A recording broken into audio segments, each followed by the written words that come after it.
Bonjour à tous. Qui n'a pas son ordinateur, sa tablette, son smartphone, etc. Donc justement parce que vous êtes obligé maintenant d'avoir un peu ça pour faire partie de la société, parce que vous voyez bien que partout où vous passez, on vous demande votre adresse mail, on vous demande de faire des choses en ligne, etc. Et si vous n'avez pas ça, ben, je vous dis, hein, vous êtes un peu dead. Donc tout le monde a ça, tout le monde se sert de son téléphone portable, etc. Et c'est vrai que c'est bien pratique parce que vous avez sous la main un tas de renseignements. Alors, ce matériel, ces outils, des fois, ça se retourne un peu aussi contre nous parce que quand on n'y fait pas gaffe, quand on reçoit des mails, des textos, eh bien, des fois, il s'avère être frauduleux et donc, à travers du hameçonnage, du phishing, eh bien, donc, vous pouvez être victime d'une, d'un piratage informatique. Voilà. Alors, il n'y a pas que les hôpitaux, et il y a nous, mais il y a les hôpitaux, il y a les communes, il y a les mairies, il y a les collectivités territoriales, il y a les services financiers, il y a les banques, etc., qui sont souvent victimes de ces cyberattaques, hein, le nouveau fléau, la nouvelle guerre hybride, dit-on. Et donc, par exemple, il n'y a pas qu'en France, hein, que ça se passe aussi à l'étranger, notamment au Costa Rica. Il y a eu une super cyberattaque qui a été vraiment très, très virulente. Alors, les États y font énormément attention. Par exemple, vous prenez ce qui se passe en Amérique, hein, par rapport aux cyberattaques. Alors les Américains, eux, eh bien, c'est pas comme en France. Ben, je parlerai un peu de la France tout à l'heure. Donc les Américains, eux, ces hôpitaux-là, eh bien, sont gérés par des groupes privés. Et en général, quand ces pirates demandent des rançons, eh bien, ces groupes privés payent la rançon très discrètement parce que ils ne veulent pas avoir de mauvaise publicité, étant donné que par exemple les patients qui sont passés par leurs hôpitaux, parce que ce sont des groupes privés qui gèrent plusieurs hôpitaux dans plusieurs États, donc ils ne veulent pas avoir à retrouver les patients, les données des patients sur la place publique, etc., sur le dark web. Ils payent les rançons, et puis les pirates, ils ont très bien compris le système, parce que vous savez qu'en Amérique, il n'y a pas de protection sociale comme en France, hein. Même si par exemple avec Obama, quand il a instauré sa loi Obamacare, il y a certains Américains qui en bénéficient, mais beaucoup d'Américains n'ont aucune protection sociale, sécurité sociale, couverture sociale. Et donc, je vous dis, les pirates, eh bien, ils ont très bien compris le système, et c'est pour ça qu'en fait, ils procèdent à des cyberattaques dans ces hôpitaux, parce que eux, ce qui les intéresse, au contraire de la France par exemple, alors eux, ce qui les intéresse en Amérique, eh bien, c'est d'avoir accès à toutes les données personnelles, c'est-à-dire votre nom, votre adresse, le numéro de sécu, je ne sais pas comment ça marche en Amérique. Donc, toutes vos adresses, toutes vos données personnelles, ça les intéresse énormément, parce qu'ensuite, ils revendent ces données personnelles euh, à des gens sur le dark web, etc., pour que ces gens-là qui n'ont pas de protection sociale puissent usurper de l'identité de quelqu'un d'autre. Voilà, donc ils ont parfaitement compris le système, et par ailleurs, ils se sont quand même fait un fric monstrueux, parce que en 2020, les pirates dont je vais parler tout à l'heure, les pirates, eh bien, ils se sont fait en 2020 à peu près 20 millions de dollars et 180 millions en 2021, pour vous dire qu'il y a quand même une manne financière concernant justement ces rançons qu'ils demandent et cette mise sur le marché public comme ça de données personnelles. Donc voilà, les Américains prennent conscience de la menace à tel point que le gouvernement américain propose donc des primes pour démanteler un groupe qui s'appelle Conti, dont je vais parler aussi tout à l'heure. Voilà. Alors, à l'inverse, par exemple, des hôpitaux français qui, eux, ne payent pas de rançon, l'État français ne paye pas de rançon, eh bien, quand ils ne payent pas la rançon, au bout d'un certain temps, les pirates mettent sur la place publique les données donc, des patients. Voilà. Alors, ce qui les intéresse, eux, en France, c'est, au contraire donc de l'Amérique, c'est d'avoir les dossiers des patients, mais leur pathologie. Voilà. Parce que, en fait, quand ils divulguent les données, c'est pas tellement les données personnelles, ils en ont un peu rien à faire. C'est surtout, donc, je vous dis, ces données pathologiques. Et quand elles sont divulguées sur le marché, sur la place publique, eh bien, c'est les gens importants qui sont ciblés, les gens très importants qui sont ciblés. Et comme les gens importants ne veulent pas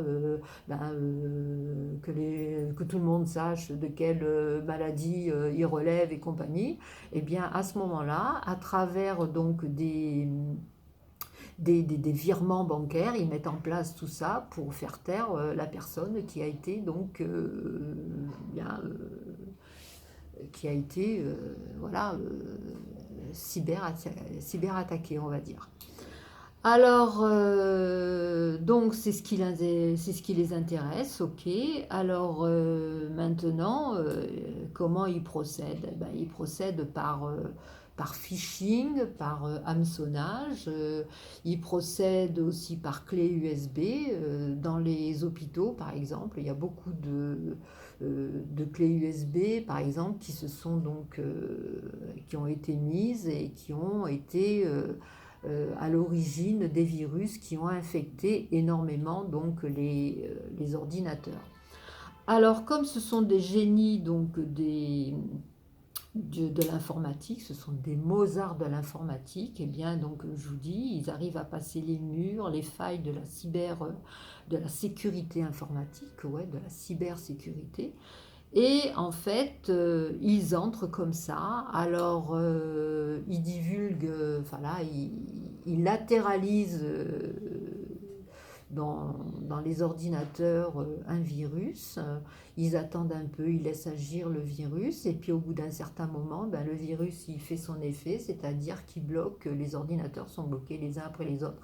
Et bien évidemment, ben, que ce soit dans les hôpitaux, dans les mairies, n'importe où, à partir du moment où vous bossez en réseau, où vous bossez donc avec des ordinateurs qui sont donc connectés les uns aux autres, et eh bien notamment donc dans les hôpitaux, ben, ça vous stoppe tout, quoi. Voilà, vos ordinateurs ils sont HS parce que vous n'avez plus accès aux données des patients, non plus au rendez-vous, vous ne pouvez pas en donner, vous ne pouvez pas savoir quand en donner.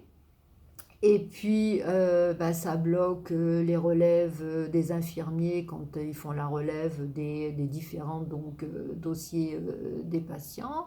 Au niveau du matériel biomédical, ben, ça aussi c'est HS, donc vous ne pouvez plus opérer. C'est pour ça que donc il y a des patients qui sont déplacés dans d'autres hôpitaux. Il y a des patients qui arrivent, ils repartent parce qu'on ne peut pas tout le matériel médical est HS, donc voilà. Donc voilà, donc tout ça, ça se bloque, ça fonctionne plus et bien évidemment, ben, vous pouvez plus bosser. Voilà. Donc c'est quand même un gros souci. pour les gens, parce que pour le personnel qui bosse, pour les patients eux-mêmes. Et alors quoi, qu'est-ce qu'il faut faire? Il faut retourner au bon vieux système papier, c'est-à-dire au moins ben, vous aurez tout noté à la main, on ne risquera pas de vous prendre vos données. Donc, une fois que la cyberattaque est en place, comme ça, eh bien, ça se traduit par des logiciels qu'on appelle, quand ils vous demandent des rançons, ça se traduit donc par des rançongiciels. Alors, il y a un groupe qui s'appelle le groupe Conti. Donc justement, l'État américain a demandé donc le démantèlement par voie de primes, etc. Donc il y a ce logiciel, on appelle aussi de ça ce logiciel Conti. Ce sont un groupe de pirates informatiques qui apparemment seraient des Russes et qui ont organisé, structuré leur logiciel à travers donc les négociations, à travers aussi le téléchargement des données. Hein. C'est comme vous quand vous bossez, eh bien vous avez un logiciel. Votre logiciel, eh ben, il vous donne tout le confort pour pouvoir bosser correctement. Eh bien eux, à travers le logiciel Conti, c'est un programme donc de malveillance, hein, bien évidemment, qui bloque l'accès donc de tous les ordinateurs. Eh bien, eux, ils captent vos données. Alors, ce groupe Conti, on a dit qu'il était mort. Mais apparemment, il y a des sociétés aussi qui sont chargées de la cybersécurité, qui alertent aussi sur les risques d'attaque, de cyberattaque. Eh bien, ils ont dit, ah non, non, mais Conti n'est pas mort du tout. Au contraire, ils sont en train de se restructurer. Pourquoi? Parce que quand Poutine est entré en Ukraine, le groupe Conti, dont on dit qu'ils seraient des Russes, ont soutenu Poutine et donc il y a eu certains membres de ce groupe Conti qui ont dit il ne faut pas faire d'amalgame entre la politique et nous, notre business, c'est-à-dire les demandes de rançon. Et donc il y a eu à partir de là une sorte de déstructuration. Et en fait, ils ont cru que Conti allait mourir, mais pas du tout. Au contraire, il est en train de se restructurer. Si avant il était vertical, maintenant il est plutôt horizontal. Et ils sont en train de se restructurer, en train de se réorganiser. Et justement, donc la menace est toujours réelle.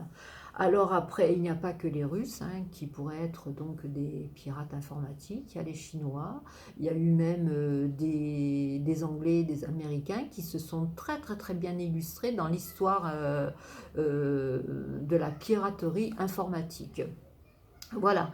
Bon, mais pour vous dire que donc ce groupe Conti, il a fait d'énormes dégâts et là, je vous dis, il est en train de certainement donc de se restructurer pour mieux performer leur logiciel.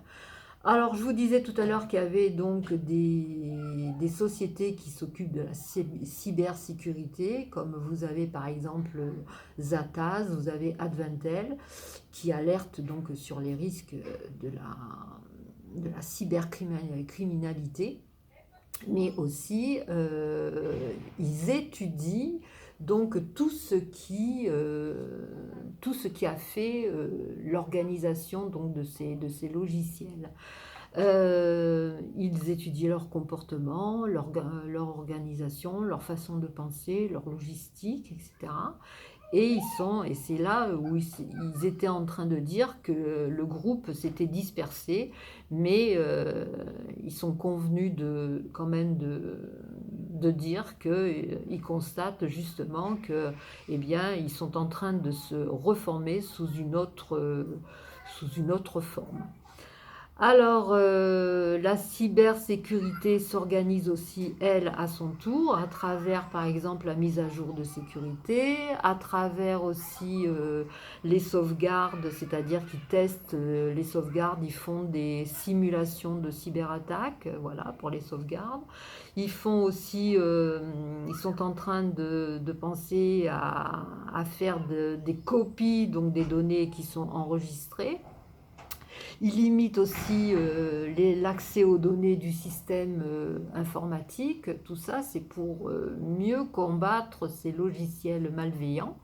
Et par exemple, Macron, donc, parce que la menace est vraiment donc, importante, il a annoncé un plan de mise en sécurité à l'horizon de 2025, je crois, à hauteur donc de 1 milliard d'euros, dont 720 millions vont être financés par des fonds publics, le reste certainement par des dons, par des sociétés qui ont de l'argent, par des startups, tout ça. Parce que en fait, tout le monde dit qu'il faut absolument donc réagir en mutualisant les expertises qui se sont passées concernant donc ces fameux variants sur ces logiciels qu'on appelle, quand ces logiciels, quand ces cyber-attaques font la demande d'une rançon, ça s'appelle des rançongiciels. Donc tout ça est en train de s'organiser. Il faut absolument donc renforcer les structures liées à la cybercriminalité, voilà, cybersécurité. Et donc, vous pensez bien que les pirates, eux, du fait que le contrebalancier, la cybersécurité est en train de mettre en place des pare-feux, etc., eh bien eux, certainement, ils vont faire pareil dans leur logiciel. Ils vont renforcer leur système de cassage, de protection, etc. Vous pensez bien que c'est comme dans la police, hein, les flics qui courent après les gangs, etc., pour les arrêter. Les gangs, ils se renforcent un petit peu plus et il y a toujours une escalade. Là, ça va être pareil, c'est dans le style attrape-moi si tu peux. Voilà, donc tout ça pour vous dire que c'est quand même c'est un nouveau fléau, c'est une guerre qui s'annonce, une guerre hybride qui s'annonce, et il faut faire très très très attention vous-même quand vous ouvrez vos mails qui vous paraissent un peu suspects. Voilà, et ah ouais, je voulais dire aussi qu'il y a une série qui s'appelle Mister Robot, là, moi j'adore cette série, et puis le réalisateur, le créateur de cette série qui s'appelle Sam Esmail, eh bien moi je trouve que c'est vraiment un esprit hors du commun pour avoir fait cette série. Voilà, c'est une série qui parle vraiment du piratage informatique. C'est tout. Voilà, donc c'était mon regard sur ces cyberattaques qui sont quand même une drôle de menace. Voilà, sur ce, je vous souhaite de passer une bonne journée. Salut!